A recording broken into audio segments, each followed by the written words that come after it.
Sigmática. La escritura y la consejería bíblica. Ese es el punto, ¿no? La Biblia y la consejería bíblica. Está amarrado, ¿no? Es redundante en realidad, pero así debemos entenderlo. La consejería bíblica está basada en la Biblia, en la escritura. Y para eso necesitamos entender uno de los versículos que nos va a ayudar bastante, es Segunda Timoteo, capítulo 3, 16 y 17, ¿no? Reina Valera dice, toda la escritura es inspirada por Dios y útil para enseñar, para redarguir, para corregir, para instruir en justicia, a fin de que el hombre de Dios sea perfecto, enteramente preparado para toda buena obra. Eso lo hemos escuchado varias veces, lo hemos escuchado, pero necesitamos entender un poquito más. Vamos a desglosar un poco. Acá dice, toda la escritura es inspirada. ¿Qué está diciendo ahí? La palabrita en el griego es teonestos. En el griego es teonestos, que significa exhalada, ¿no? Soplada, ¿no? Y la interpretación es revelada por Dios. Esa es la palabra de Dios. La palabra de Dios es el aliento de Dios, ¿ya? La palabra de Dios no es Dios. Ojo con esto. Alguna vez he escuchado yo predicadores decir, la Biblia es Dios. No, no, la Biblia no es Dios. La Biblia es la palabra de Dios. La palabra, la revelación, el aliento de Dios es la palabra de Dios. ¿De acuerdo? La Biblia, la escritura. ¿Ya? Y nos dice lo siguiente, que es útil. Útil, ajá. O sea, la palabra de Dios es la palabra revelada de Dios, inspirada, exhalada de Dios, y es útil. ¿Para quién? Para nosotros. ¿En qué es útil? Para enseñarnos. Para enseñarnos. Esta palabrita, ¿a qué se refiere? A enseñarnos doctrina. A enseñarnos la doctrina. Es enseñar, ¿no? Capacitar, enseñar. Ese es lo que significa la palabrita enseñar. Es dar doctrina, darnos la verdad. Claro. Eso es lo que está diciendo ahí. ¿Qué más? Para redarguir. ¿Qué es redarguir? Ahí puesto el griego también, pero es como dato técnico, ¿ya? Redarguir es tener una certeza, una confirmación. Es probar algo. Es convencer. Ese es redarguir, ¿ya? O sea, la palabra de Dios nos da esa certeza, esa seguridad, nos confirma, nos prueba, nos convence. O sea, ¿qué quiere decir? Si yo tengo un mal argumento, si yo digo, para mí yo vivo como me da la gana, porque yo soy dueño de mi vida, la palabra de Dios me redarguye que no es así, que yo he nacido con un propósito para adorar a Dios y vivir en santidad. Eso me redarguye, la palabra me redarguye. Yo estaba en mi entendimiento bien, pero la palabra me prueba, la palabra me confirma, la palabra me da una certeza y me convence. Eso es redarguir. Redarguir es rebatir, ¿ya? O sea, si el hombre está equivocado, la Biblia lo rebate. Le dobla la mano, por decirlo de alguna manera, ¿ya? Espero me estés entendiendo. Mira, cada palabrita que lo estamos viendo, ¿ah? Corregir. Para corregir. Esta palabrita en el griego, ¿qué significa corregir? Corregir errores. Corregir errores. ¿Y qué más? Restaurar la conducta. Eso es lo que está diciendo. Restaurar la conducta. ¿Ya? Eso es lo que dice esta palabrita. ¿Qué más? Instruir. Mira qué interesante, porque una cosa es enseñar doctrina, capacitar en la doctrina, y otra cosa es instruir. Instruir es cuando alguien te dice, como ejemplo, cuando uno va a marchar, ¿no? Uno va a marchar, uno no necesita que le enseñen a marchar, uno tiene que instruirlo en cómo marchar, ¿sí o no? Uno puede decir una teoría en la pizarra, mira, levantes el pie derecho y el pie izquierdo, y así, ¿no? Porque a veces cuando marchan, ¿no? Brazo derecho, pierna derecha, ¿no? Marchan como robots, ¿no? No pueden enseñar una pizarra, pero en realidad lo que necesito es un instructor, y la palabra me instruye. Y para instruir me tiene que disciplinar en la formación de mi carácter. Eso es instruir. Oye, párate bien, párate derecho, ¿no? A veces esto tiene que ver con la formación de un niño, ¿no? La palabrita paidean viene del griego, que significa formar a un niño. De ahí viene el tema de la disciplina, ¿ya? Y eso es lo que hace la palabra de Dios. Una instrucción como debe ser, así tiene que ser. No, no es como tú sabes, así tiene que ser. Por eso que la palabra de Dios a ver, válgame la expresión, las emociones no juegan. Las emociones no juegan, ¿no? Hablando popularmente, ¿no? un poco más duro, las emociones no importan. Para la Biblia, para la palabra de Dios, las emociones no importan. Lo que importa es lo que Dios dice. Así es la palabra de Dios. ¿De acuerdo? Instruir al niño, ¿no? Niño rebelde, ¿no? Yo recuerdo a mi padre, nunca me castigó físicamente, yo no recuerdo, mi mamá más bien sí recuerdo que mi mamá me había castigado físicamente, pero mi papá sí, un carajo en su momento, ¿no? Un carajo en su momento, no un insulto, no idiota, no tarado, no estúpido, no. Un carajo en su momento era como, ¿no? No sé, me sacudía, ¿no? Me sacudía y yo me alineaba en disciplina. Eso es instruir, formar, ¿ya? Así, eso es lo que hace. ¿Para instruir en qué? En justicia. Ah, en justicia, la justicia de Dios. No espiritualicemos. Esto en justicia, que podríamos entenderlo para instruirlo en obediencia. Para eso está diciendo acá.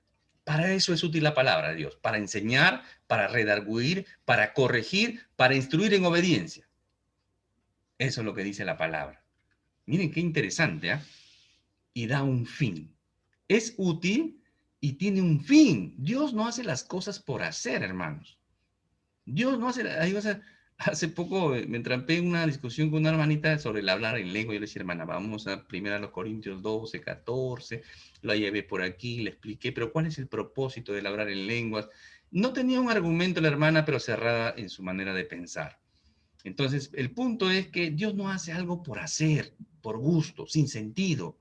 Todo tiene un propósito. ¿Y cuál es el propósito de esta palabra inspirada que es útil para el hombre? ¿Para qué? ¿Cuál es el fin? A fin de que el hombre de Dios, el creyente, el hijo de Dios, el siervo de Dios, sea perfecto. Hermano, pero la palabra de Dios dice que vamos a morir imperfectos, que Dios ha comenzado la buena obra. Sí, por supuesto que sí, pero Dios nos está diciendo que para que seamos perfectos. ¿Perfectos en qué sentido? Perfecto en el sentido de completo. Perfecto en el sentido de equipado. Perfecto es como, a ver, hermano, vamos a hacer descenso de risco, ¿no? Un ejercicio, de repente vamos a descender de una torre, no sé, hablando militarmente, vamos a una torre, ¿qué necesita usted? Va a bajar usted por ahí, por esa soga que está ahí, usted va a bajar. ¿Cómo va a bajar? Necesita su equipo. ¿Y cuál es su equipo? Primero, guantes. Tiene que tener guantes, porque si no ese hombre se va a quemar la mano con la soga. Tiene que tener un arnés, tiene que tener un correaje, tiene que tener zapatos y botas adecuadas, tiene que tener protectores, casco, codera, rodillera. Entonces, ese es equipo. Entonces, cuando la palabra de Dios dice que toda la palabra de Dios es para que el hombre esté equipado, completo, perfecto, tiene todo el equipo para entrar en combate, en guerra, en acción o lo que sea. ¿Para qué? ¿Para qué está equipado? Para que esté enteramente preparado para toda buena obra. Para toda buena obra. Eso hace la palabra. Espero que este versículo ahora, hermano, tenga más sentido en tu vida. Esa es la escritura. Esa es la consejería. Por eso que alguien que está tambaleando, alguien que está ansioso, alguien que está con duda, alguien que se debate en su moral, necesita la palabra de Dios. Necesita ser equipado por la palabra de Dios. Su solución, la solución a su problema está en la palabra de Dios. ¿De acuerdo? Eso es lo que está diciendo la palabra en estos versículos. En otras versiones, NTV dice, toda la escritura es inspirada por Dios y es útil para enseñarnos lo que es verdad y para hacernos ver lo que está mal en nuestra vida. Nos corrige cuando estamos equivocados y nos enseña a hacer lo correcto. Interesante esta versión. 17. Dios la usa para preparar y capacitar a su pueblo para que haga toda buena obra. Siempre la palabrita toda no puede cambiar, cualquiera sea la versión. A ver, vamos a verla acá. Acá sí lo quitaron, creo, que es la traducción del lenguaje actual. Todo lo que está escrito en la Biblia es el mensaje de Dios y es útil para enseñar a la gente, para ayudarla y corregirla. Ayudarla y corregirla. Ojo con esto, hermano. Si tú ves a un hermanito que está en error, ya sea independiente, aparte, con amor, en público, con cuidado, como sea, hay que corregirlo. hay que corregirlo. No se puede dejar en el error a la persona. ¿Qué pasa si tú ves a una persona que está tomando una medicina que le va a hacer mal, que no es para lo que está tomando? Oye, ¿quién te ha dicho que tomes eso? Eso no es para él, lo puede matar, una mala dosis, lo que sea. Si tú sabes eso, o un niño que esté jugando con un cuchillo, un niño de 3 años jugando con una navaja, con un cúter, ¿tú lo dejas? No, pues, y acá estamos hablando de almas, hermanos. De ese modo, los servidores de Dios estarán completamente entrenados y preparados para hacer el bien. Bueno, una versión más textual, más literal, ¿no? La Biblia textual dice, toda la escritura es inspirada por Dios y es útil para enseñar, para refutación del error, para la corrección, para la instrucción en la justicia, ¿no? A fin de que el hombre de Dios esté completamente calificado, dice esta versión, equipado para toda buena obra, ¿no? Genial también esta versión. Así que siempre, hermanos, en otras versiones nos ayuda a ampliar un poco más, ¿sí? Este es un pasaje importante, como muchos que vamos a ir viendo en el transcurso de nuestro estudio, si el Señor lo permite. Antes de este pasaje bíblico que hemos estudiado ahorita, antes de este pasaje bíblico, dice lo siguiente, y es importante entenderlo también. Dice lo siguiente, mira, lo he dejado para después. Quería hacer énfasis en eso, pero antes dice lo siguiente. Y también todos los que quieran vivir piadosamente, ¿qué es piadosamente? El que vive amando a Dios. Piadosamente en Cristo Jesús es el que vive amando a Dios, en temor a Dios. ¿Qué va a pasar con estos hombres? Padecerán persecución. Padecerán persecución. No dice puede, tal vez, quizás, no, padecerán. ¿Qué tipo de persecución? De todos los flancos, espérenlo, hermano. De todos los flancos.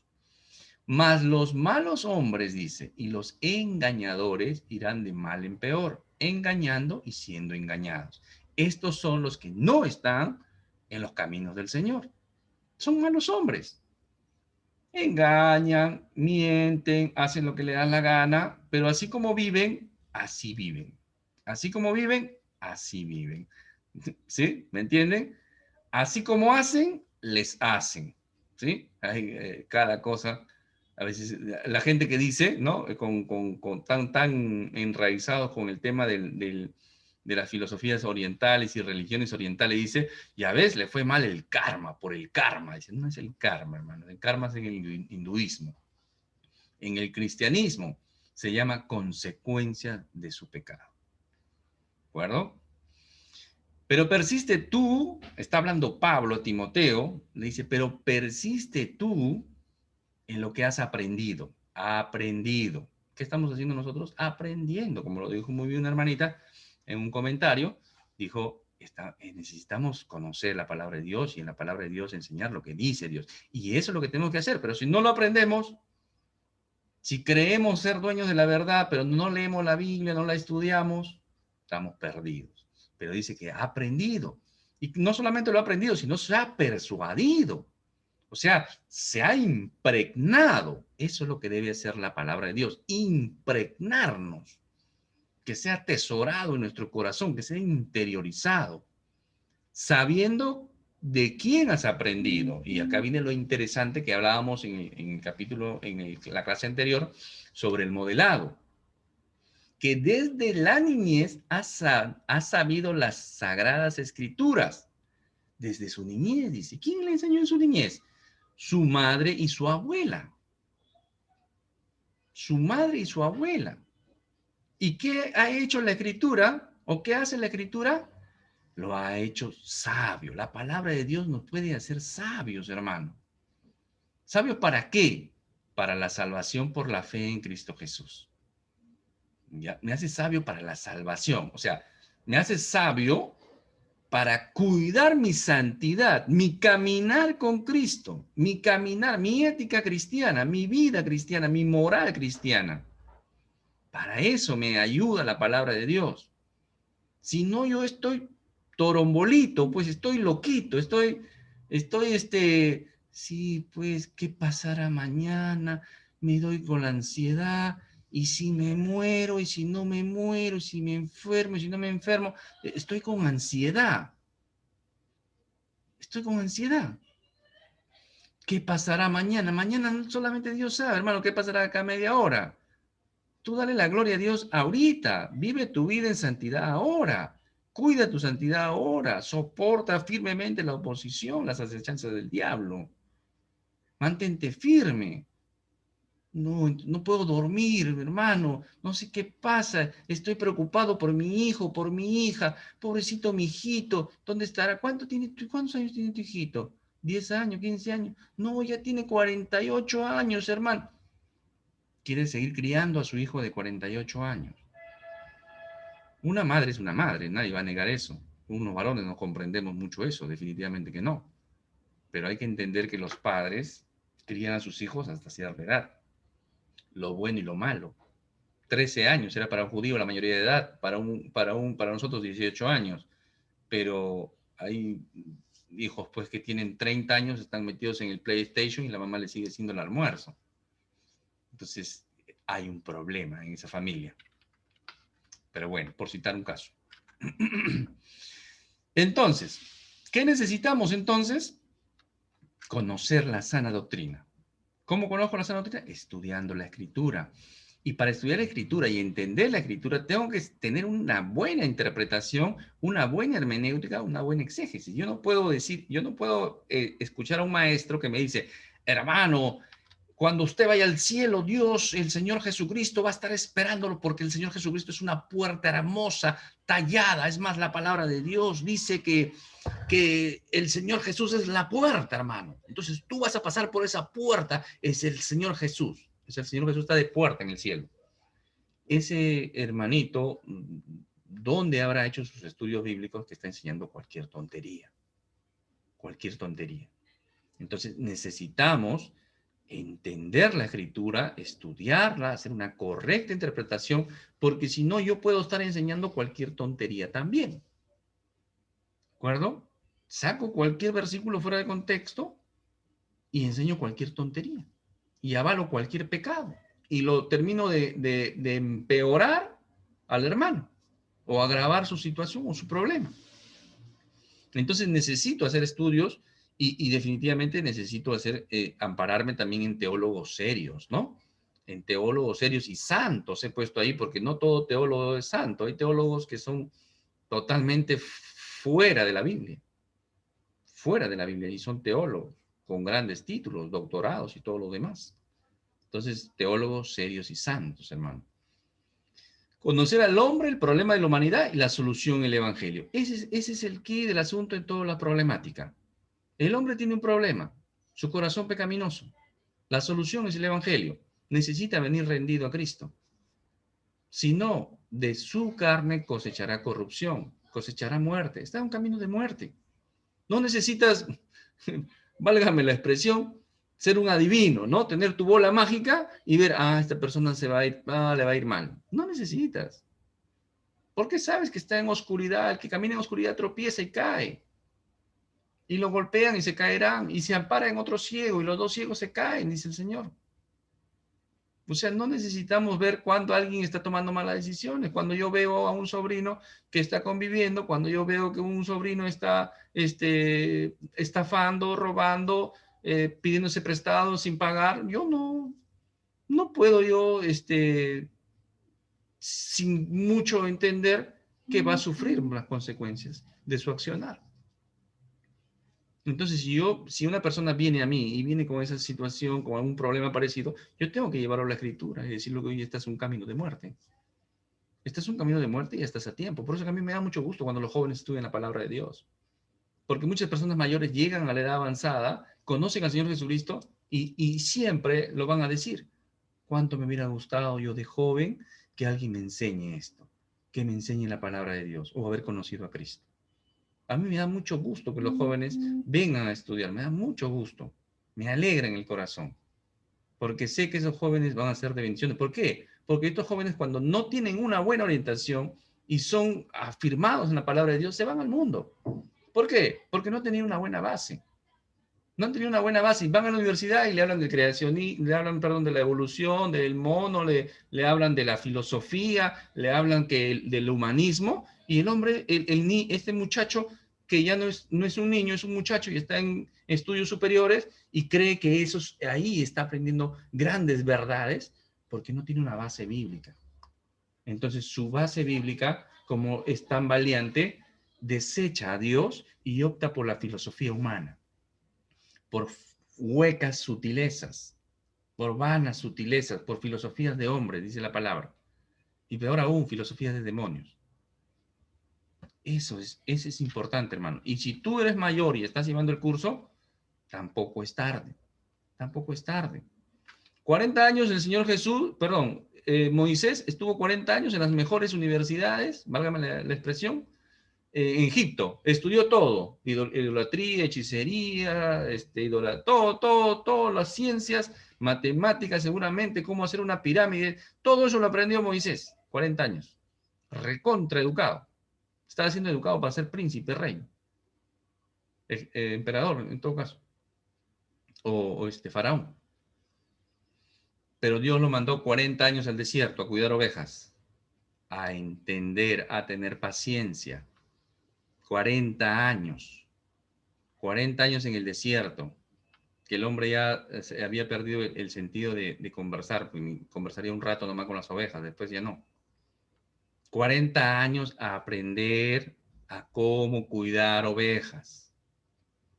80 años. A los 80 años Dios lo llamó y lo usó 40 años más, con los conocimientos de joven y con los conocimientos de cómo cuidar una oveja. Y es así como el Señor lo preparó para guiar a su pueblo por el desierto y traerlos a la tierra prometida. Los tiempos del Señor son perfectos, hermano. Muy bien, Hechos 17, 10, 11 dice lo siguiente. Inmediatamente los hermanos enviaron de noche a Pablo y a Silas hasta Berea, y ellos habiendo llegado, entraron en la sinagoga de los judíos, y estos eran más nobles, o sea, los de Berea eran más nobles que los que estaban en Tesalónica, pues recibieron la palabra con toda solicitud. Oye, mira, no viene a hablar la palabra, gloria a Dios, alguien nos quiere enseñar la palabra. Bienvenido Pablo, Silas, adelante, enséñenos, por favor. Dice que les enseñaban, pero los de Berea, ¿qué hacían? Escudriñando cada día las escrituras para ver si estas cosas eran así. ¿Qué decían ellos? Oye, qué genial esto que nos están enseñando, una maravilla. Esto es teología pura, vamos a aprender. Pero está en la escritura, a ver dónde dice. Ellos verificaban la palabra de Dios. Verificar en la palabra de Dios. Entonces, eso es lo que necesitamos, hermanos. Eso es lo que necesitamos. Aprender, ser persuadidos por la palabra de Dios, impregnarnos por la palabra de Dios, conocer la palabra de Dios, estudiarla bien, ampararme en buenos teólogos, buenos escritos, sobre todo en la escritura, hermanos. La escritura sola, con la iluminación del Espíritu Santo, el Señor nos permita, vamos a estudiar el Espíritu Santo, ahí vamos a entender la maravillosa obra que hace esa combinación de la palabra de Dios con el Espíritu Santo. Es un poder que te da, hermano. Un poder. ¿Y qué estamos buscando? Primero sanarnos nosotros. Identificar mis zonas que están dañadas, que el Señor necesita restaurarme, curarme y yo ayudar. Porque el Señor nos consuela para consolar a otros. El Señor me sana para ayudar a sanar a otros. Esa es la idea. Por eso que el Señor permitió diferentes situaciones. Lo dije en la clase anterior. ¿Ya? Entonces, la hierba se seca y la flor se marchita, pero la palabra de nuestro Dios permanece para siempre. Isaías, tremenda palabra, lo va a decir Pedro también. A ver, escuchen la palabra, hermanos. Salmo 19, 7 y 8. ¿Qué puede hacer la palabra de Dios por mi vida? La ley de Jehová es perfecta, que convierte el alma. El testimonio de Jehová es fiel, hace sabio al sencillo. Eso hace la palabra de Dios. Restaura el alma, sana el alma. Eso es lo que dice, convierte el alma y hace sabio al sencillo. Los mandamientos de Jehová son rectos que alegran el corazón. Está triste, está perdido, no tiene motivación en su vida. La palabra de Dios le da alegría al corazón. El precepto de Jehová es puro, que alumbra los ojos. Personas desmotivadas, sin sentido, cristianos que no tienen sabiduría, que no tienen alegría en su corazón y no alumbra sus ojos. La palabra de Dios, caminar con Dios, nos da vivacidad, nos da gozo. No podemos decaer, seguro que sí. ¿Pero puedo permanecer así? No, no puedo permanecer así porque el gozo del Señor está en mi corazón. Me apena, me lastiman, me dañan, me ofenden, me agravan, me traicionan, me difaman. Me duele. ¿Pero puedo permanecer así? No, me gozo en el Señor. Pablo y Silas habían sido castigados a varazos, estaban en una prisión. ¿Y qué estaban haciendo ellos? Cantando alabanzas al Señor. Al fondo de la prisión, con los pies y las manos en el cepo, ¿no? Amarrados a una tabla ahí con cadenas, y ellos estaban cantando, alabando al Señor, sintiéndose dichosos por padecer por Cristo. Eso es lo que hace la palabra de Dios en nuestro corazón. Tú lees Deuteronomio, el último capítulo, búscalo si gustas, y vas a encontrar cuando muere Moisés. Moisés, ¿de cuántos años murió? Más o menos de 120 años, ¿sí o no? ¿Cómo murió? Tú mira cómo murió, te lo dejo como tarea. Busca ahí la muerte de Moisés y cómo estaban sus ojos, hermano. ¿Qué dice la palabra de sus ojos? Así debe morir un cristiano, con esos ojos.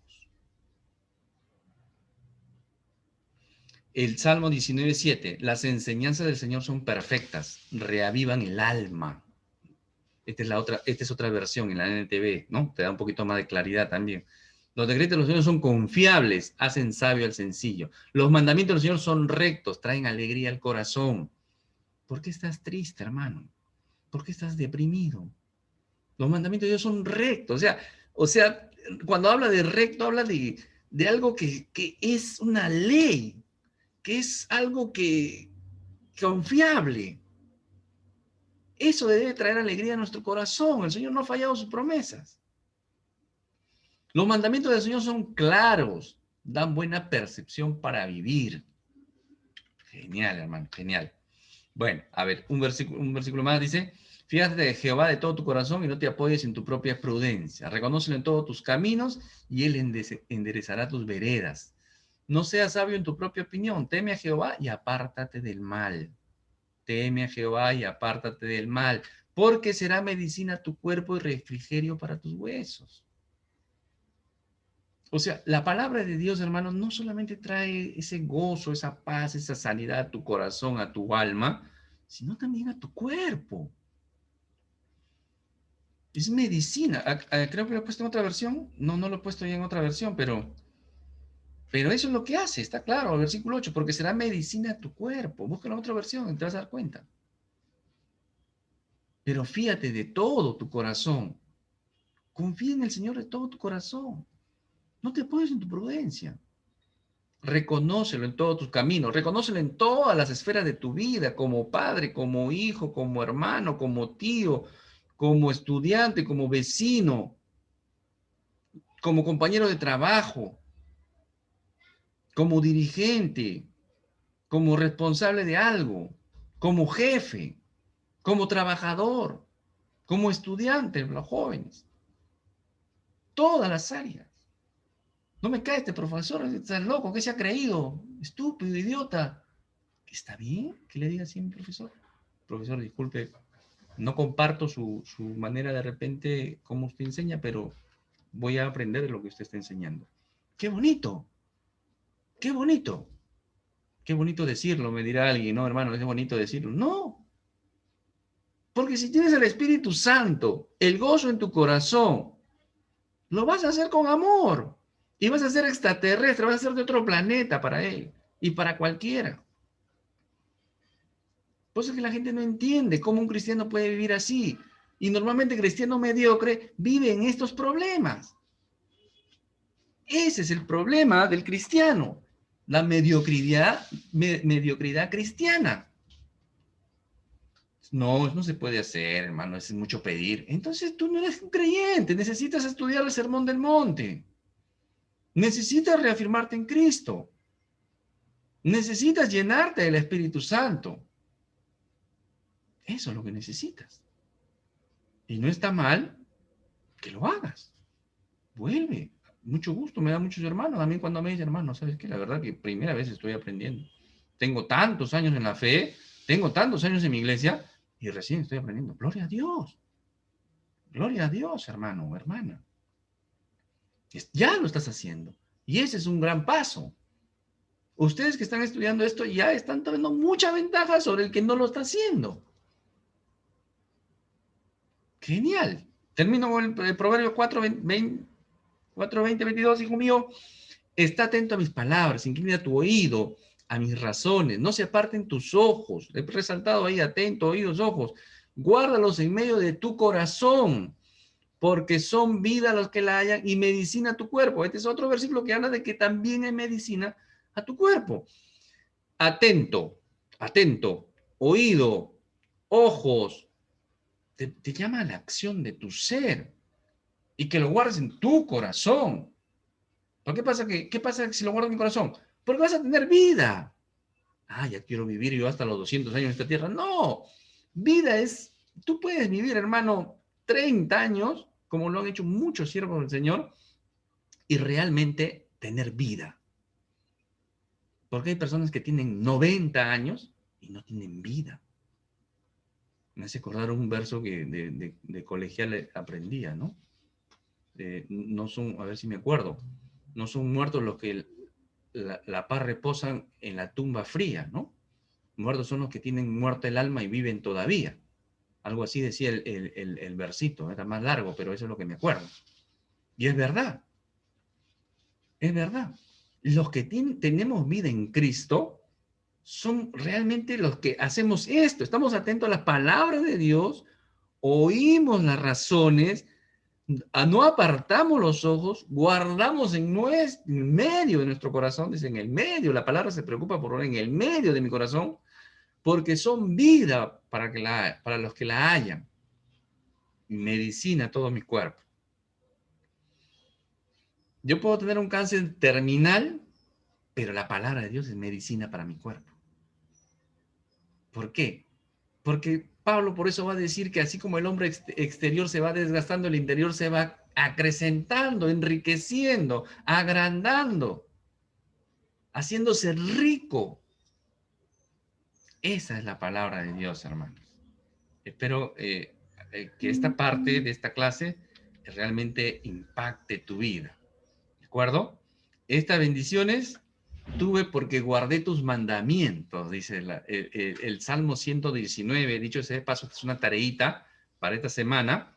Tienes que leer el Salmo 119, el 19 y el 119. Si quieres leer el 19, genial, que es más cortito, pero el 119, léelo completo, hermano, en dos versiones. En dos versiones, ¿ya? 119, todo, léelo con paciencia, no lo leas por cumplir, por hacer la tarea. Léelo si quieres mitad, mitad, en 2 días lees otra versión, igual mitad, mitad, ¿ya? Pero léelo con paciencia. Siente cada palabra. El Salmo 119 justamente habla de la palabra de Dios, hermano. Habla sobre la palabra de Dios. Y ahí el salmista va a decir cuánto amo yo tu ley. Para los jóvenes, ¿no? Yo recuerdo siempre que puedo a los jóvenes deseo memorizar. ¿Con qué guardará el joven con qué corregirá el joven su camino? Con guardar tu palabra, ¿no? ¿Cómo corregirá el joven su camino? Con guardar tu palabra. Ese es genial. Léelo, por favor, hermano, como tarea, Salmo 119, todo. En el 56 dice, estas bendiciones tuve porque guardé tus mandamientos. ¿Tú quieres ser bendecido, hermano? Guarda los mandamientos del Señor, obedece sus mandamientos. ¿De acuerdo? Esa es una de las tareitas que van a hacer. Acá hay 3 preguntitas. Pasen a responderlas, por favor. Ahí el punto 3 es la tarea. Muy bien, hasta acá vamos a llegar. Fue con ustedes Jorge Ocampo, siervo del Señor Jesucristo.